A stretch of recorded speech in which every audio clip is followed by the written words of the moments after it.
حضرت معاویہ رضی اللہ تعالیٰ عنہ کی کن کن کے ساتھ رشتہ داری تھی؟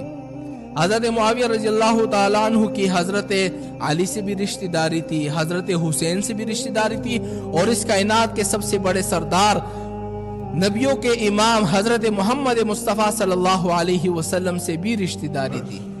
اچھا، کس طرح رشتہ داری تھی؟ یہ ذرا غور سے سنو۔ حضرت معاویہ رضی اللہ تعالیٰ عنہ حضرت علی سے کس طرح رشتہ داری تھی کہ حضرت علی کے ایک چچا زاد تھے، حضرت نوفل بن حارث۔ نوفل بن حارث کا ایک بیٹا تھا جس کا نام تھا حارث۔ نوفل کا بیٹے کا نام کیا تھا؟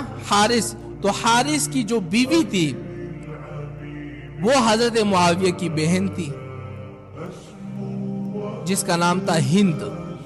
حضرت معاویہ کی بہن جو ہے حضرت علی رضی اللہ تعالی عنہ کے چچا زاد جو تھے ان کے بیٹے کے نکاح میں تھی۔ تو معنی یہ ہو گیا حضرت علی کا جو بھتیجا تھا اس کے نکاح میں حضرت معاویہ کی بہن تھی۔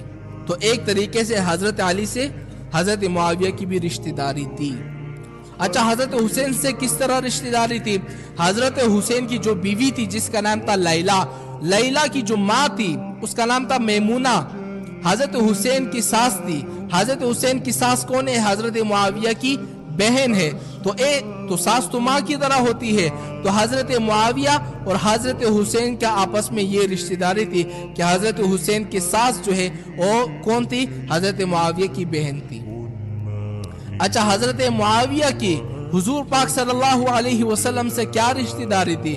حضور پاک صلی اللہ علیہ وسلم سے یہ رشتہ داری تھی کہ حضرت معاویہ کی جو بہن ہے تیسری ام حبیبہ وہ حضور پاک صلی اللہ علیہ وسلم کے نکاح میں تھی۔ بات سمجھ میں آ گئی؟